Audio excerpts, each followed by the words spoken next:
several years ago, I had a bit of a humbling experience. I went skydiving for the very first time. And boy, that was something else. That was something else. Now, prior to me doing it, right? I said to myself, oh, I could do this. I could jump out of a plane. I'll be fine. I'll be A-okay, right? And when it came down to it, when I was on that plane with other people that was about to jump off of that plane, right? I was the third person to jump. I would never forget this day. We are 15,000 feet up in the air, right? 15,000 feet in the air. The door opens. All you see is blue skies and clouds. I said, oh shit. Good thing I went to the bathroom prior, because if I didn't, I would have definitely used the bathroom on myself. I would have definitely peed on myself, right? But I said to myself, good thing I went to the bathroom. Because once that sliding door opened in that aircraft, my life flashed like this. My life flashed before my very eyes. I said to myself, this is how I die. This is it. This is how I go.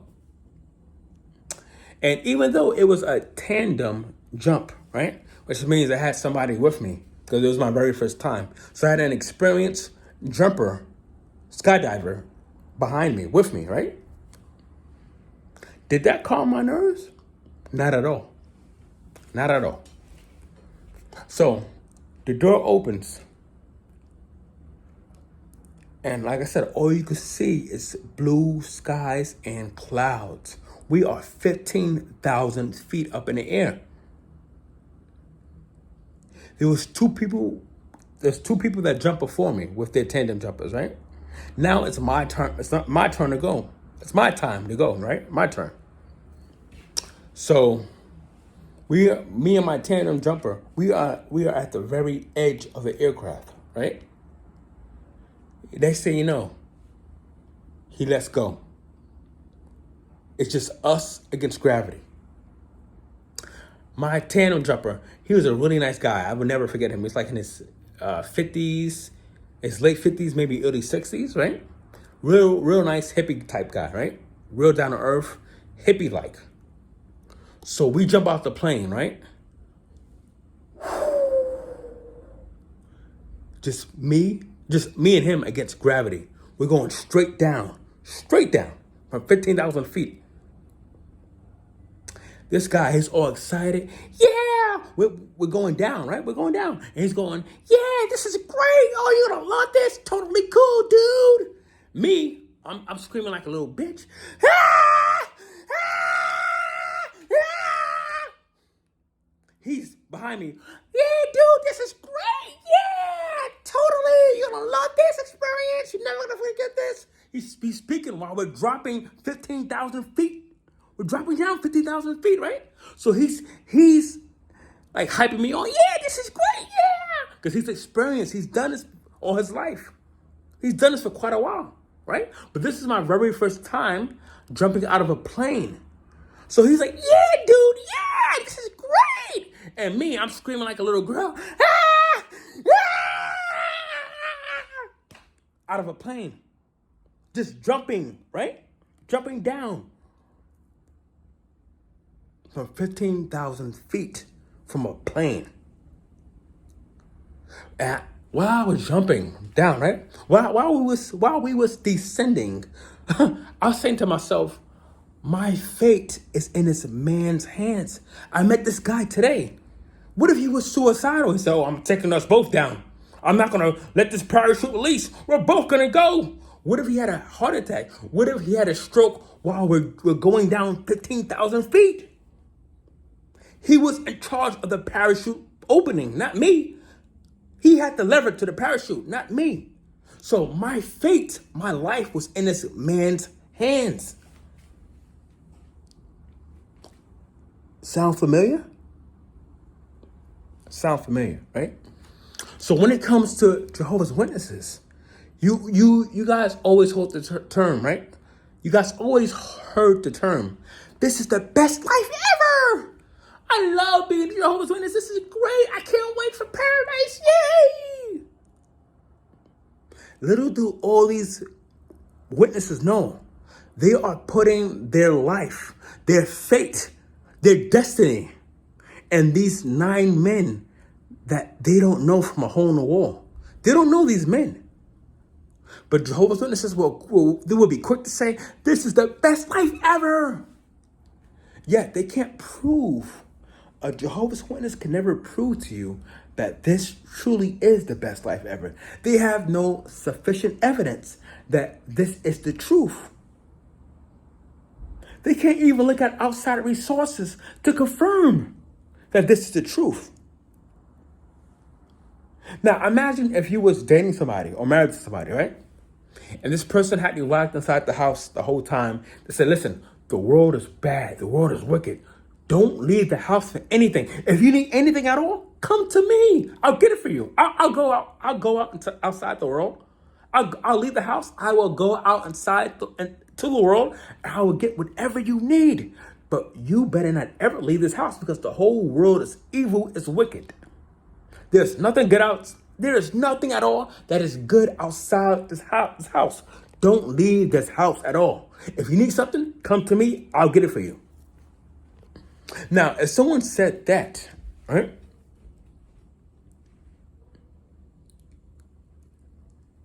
You would think that that person is a bit of a narcissist, because they're trying to keep you to them.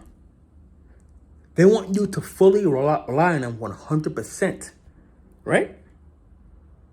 Does that sound familiar if you're a Jehovah's Witness?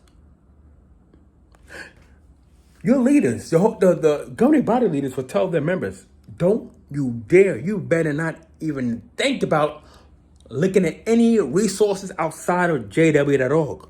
We have all the information. Don't look outside of us. Confide in us, trust in us, believe in us. Oh, and by the way, we make mistakes, and we're not inspired by God. Sorry. You see, the governing body leaders, they want to have it both ways. And with all this new light that's going on, like a lot has happened in the last six months alone. A lot has happened when it comes to the cult of Jehovah's Witnesses. A lot has happened. There's so many different changes, right? But before we go into the changes, before we go into that, right? I want to remind people that there were other cults out there. There were other leaders out there that try to persuade people to do wrong. That try to persuade people to believe that, hey, confide in me, trust in me, forget everybody else. Let's talk about Hitler for starters, right? Hitler was able to coerce thousands of people, of soldiers, to not just hate, but to kill Jews. Hitler hated the Jews. And he was able to coerce thousands of other people to kill Jews. He ended up killing 6 million. Can you believe that? One man with evil intentions was able to coerce thousands of people, soldiers, to kill 6 million Jews in his reign. 6 million Jews from one negative idea. There was a cult, Heaven's Gate, the Heaven's Gate cult, right? I was watching a documentary on this. But the Heaven's Gate cult, the leader, Marshall Applewhite. I couldn't believe this when I heard about this. I couldn't believe this, right? And he was able to coerce people, him and 38 other people, right? A total of 39 people. They took some poison. They ate some applesauce that was mixed with the poison, right? But they ended up committing suicide. 39 people, because Marshall Applewhite, the leader of the Heaven Gates cult, he was able to coerce other people to believe that, hey, listen, there is a life beyond this life. In fact, guess what? There are aliens out there. There's UFOs out there. And if you guys want to be a part of that, if you guys want to be with the UFO, the aliens, right? If you want an afterlife, an afterlife with the aliens, you guys have to take this poison with the applesauce. You have to commit suicide for the most part. And then when we die, our souls will be lifted with the UFOs. The aliens, they will take our souls and we will be in another world, an afterlife. We will be in an afterlife with aliens.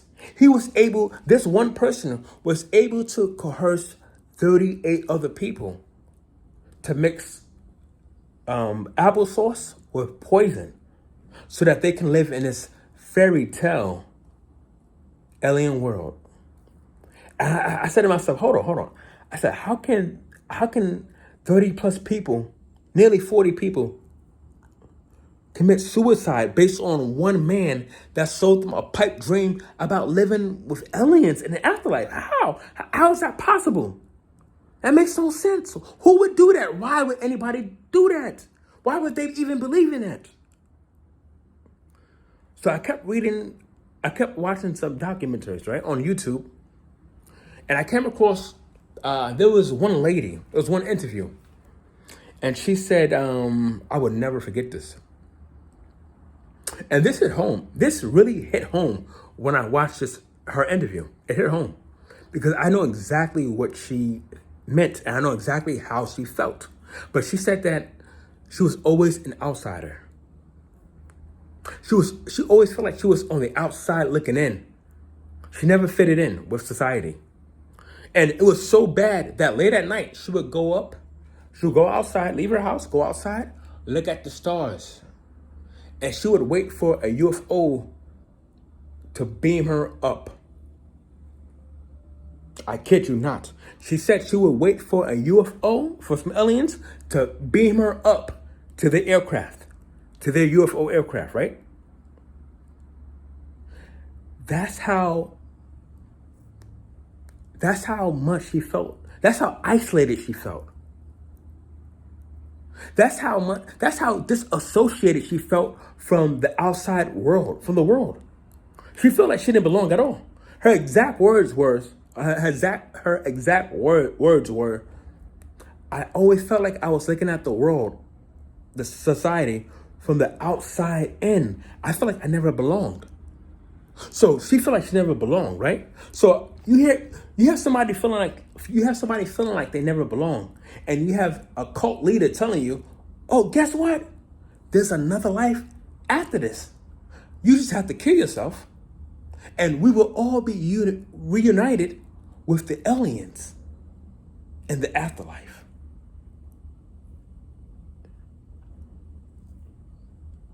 That's how cults work. They get to you emotionally and mentally. Once you got somebody's mind, and once you got somebody emotionally, it's a wrap. You can make them do whatever you want to do.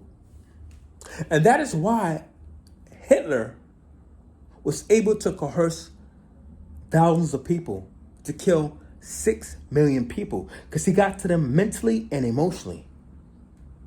He was able to say the right words to trigger people, which led to genocide, which led to hate. That's how there's supposedly 8 million Jehovah's Witnesses, right? We don't know. No one knows the correct numbers, but supposedly there's 8 million Jehovah's Witnesses that is coerced, brainwashed, fully indoctrinated, listening to 9 men. All these cult leaders, they all have one agenda, right? They have one agenda. All they want to do is capture your mind. Once they got your mind, you're gone.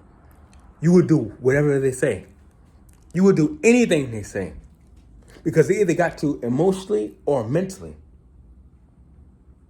So when Jehovah's Witnesses say, this is the best life ever, we love this life. What do you love about this life?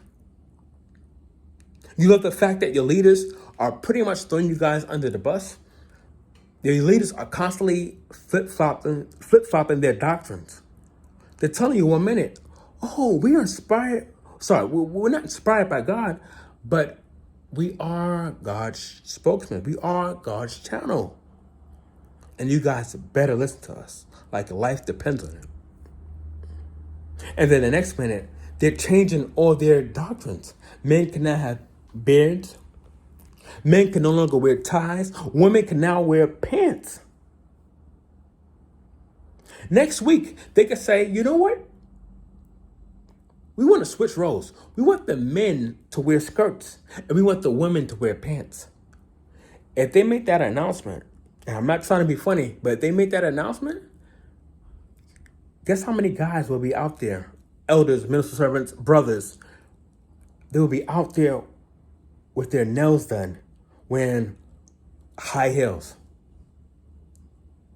Because this organization, they can say anything. And they know that their members will obey by their rules.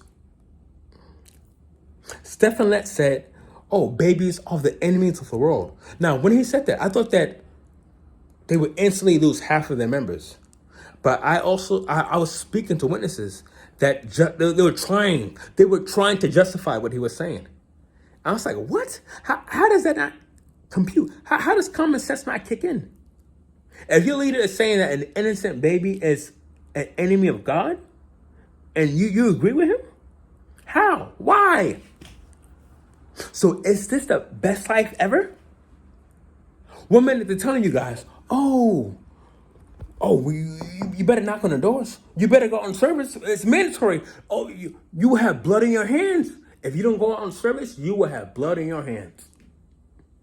The next minute, you know what? If you don't want to go on service, check a box. Yeah, just check a box. If you don't go out, you don't go out. But if you do, check a box. All this time, Jehovah's Witnesses, they were taught that grooming is essential. Grooming is extremely important. Men had to take care of themselves. You couldn't even have an aftershave. You couldn't have no facial hair, nothing. You have to be clean shaved. And now you could wear a full-grown beard? I feel sorry for all the witnesses that were born in, and they're now in their 50s, 60s, and 70s, and they're hearing all these changes, because this means that this entire time, everything that they were taught to do was for nothing. Shaving was for nothing. Going out in service, devoting all those hours out in service for nothing. Because the governing body leader is pretty much saying, it's not important. If you want to go on service, that's fine. Check a box. If you don't want to go on service, that's fine. You don't have to. Huh?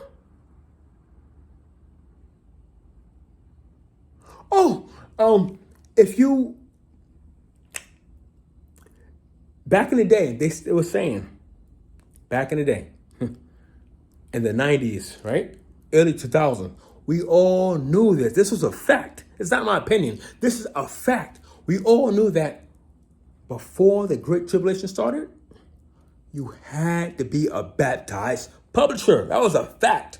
If you wasn't a baptized publisher and good standings by the Great Tribulation, you was done. Now, anyone could see the signs that this is the end, and they could jump aboard at the last minute. So imagine a devout witness who's always been in an organization, right? Always been in an organization. They're going to all the meetings, commenting, going out in service, the whole nine. And yet, you have criminals and crackheads that see the signs at the very last minute. And you're in paradise now, right? And you're looking, and you're like, whoa. And you see a crackhead. You see a crackhead that makes it to paradise earth. at the very last minute when you've been doing your part the entire time. Does that make sense? Does that sound like the best life ever? If you've been a devout witness your entire life, living like a legit witness your entire life, and you turn to your left in paradise, and you see a crackhead who came in at the very last minute only because he saw the signs that this was the real truth. Does that sound like the best life ever? Does that sound like the best life ever? Does that sound fair to you? Me personally, I don't believe paradise is going to happen. Paradise started from Charles Russell, right? He sold this sales pitch. He was trying to get people to join him. And the witnesses were to go back. This is something that witnesses need to think about. Why don't they talk about Charles Russell? The Mormons, they talk about Joseph Smith. They talk about their founder. They talk about their leader, the person who started the religion, right? Joseph Smith. He started the whole Mormon religion. How come Jehovah's Witnesses don't talk about Charles Russell and Rutherford? Both of them. How come they don't talk about them?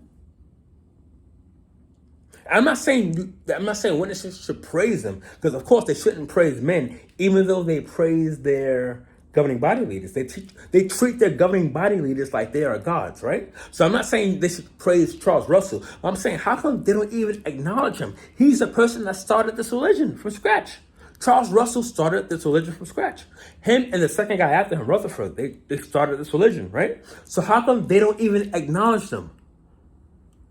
They can't afford to. You know why? Because if they talked about Russell and Rutherford, and they found out that Russell, he got the whole 1914 prophecy from pyramids in Egypt, witnesses would be like, whoa, what the heck is this? We're getting this philosophy from someone who was counting pyramids in Egypt? What? Jehovah's Witnesses don't talk about their founders. They don't talk about the people who started this religion. They don't go back to the origins of this religion. I wonder why. So is this really the best life ever? Think about it. All these changes that's going on. Women can now wear pants. Men don't have to wear ties. Men can now have beards. All this time, witnesses had a distinct look about themselves. Like I said in my previous videos, I used to always was able to spot a witness from miles away because they had a certain look. Now that look is gone with. Now they look like everybody else. Now they look like anyone and everybody else who go to churches and other religions. Now they are just like everybody else. So is this really the best life ever? I have a PMO friend in Cali, in LA, right? She was telling me that once they made these new changes, this update, a few days ago, she was saying how witnesses were they were supporting this. And women Jehovah's Witnesses, right? They started wearing pants in LA. Some of them. They started wearing pants in LA. And they were happy. Instead of questioning, right? Oh, how is this allowed now? What happened? Why can women wear pants now? Why now? Instead of questioning things, they were happy. Oh, yes, this is good news. Yeah, we have more freedom. We could wear whatever we want now. Is this really the best life ever? Where you have to constantly wait and rely for men to give you permission to do things? And men they're not even inspired by God. They're not even inspired by God. So why are you happy? Why are you men in the organization happy that you can now wear beards? Why are women now happy that they can now wear pants? When in reality, they should start asking questions. If our leaders think they're not inspired by God, And the new update, they kept saying, we, the governing body leaders. Not one time did I hear the word, oh, we prayed about this, and this is from Jehovah, this is from Jesus. I didn't hear that. All I heard was, we, the governing body leaders. So is this really the best life ever? When you have to wait for permission from men that aren't even inspired by God.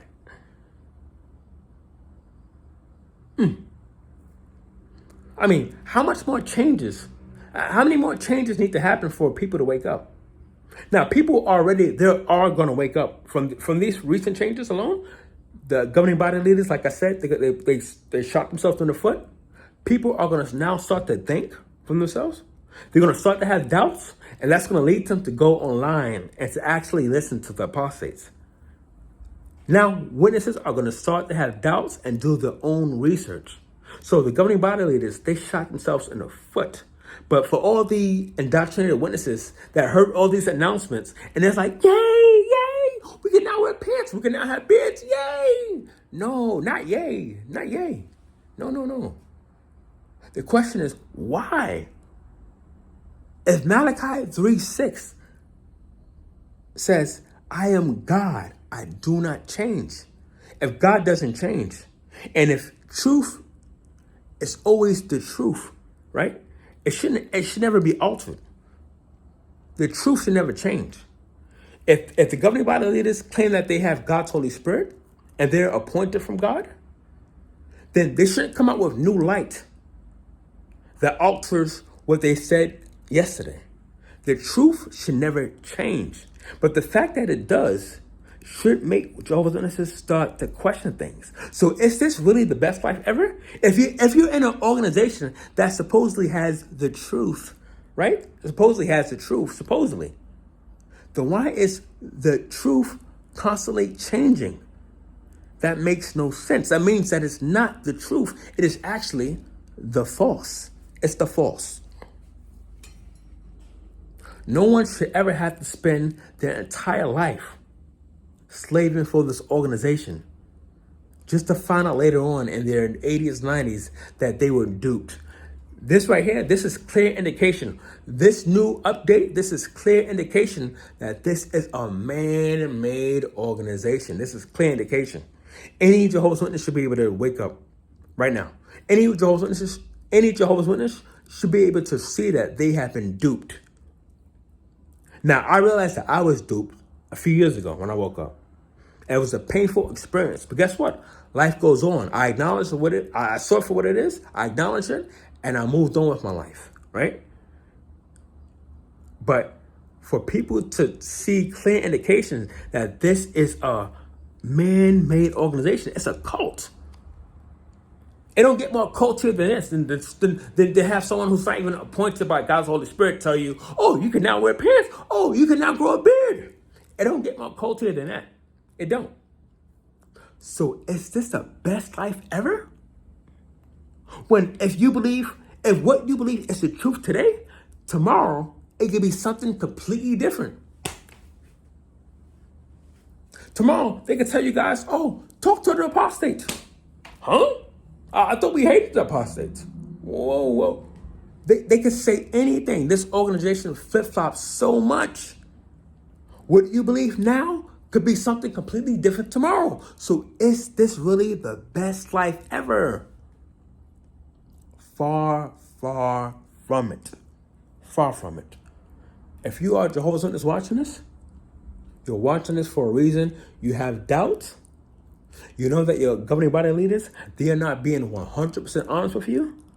They have flip-flopped their doctrines, their rules. I encourage you guys to look at jwfacts.com. I encourage you guys to continue to do your research outside of jw.org. I'm going to end this video now, but I love you guys. And I just want every Jehovah's Witness to please do your research. See this organization for what it is. Because guess what? Your leaders are telling you who they are. They're telling you they're not inspired by God. They're telling you that, oh, we don't have all the answers. They're telling you that they keep flip-flopping their doctrines, their rules. So what does that mean? That means you are in a man-made cult or religion. Do your research. I will see you guys on the next video.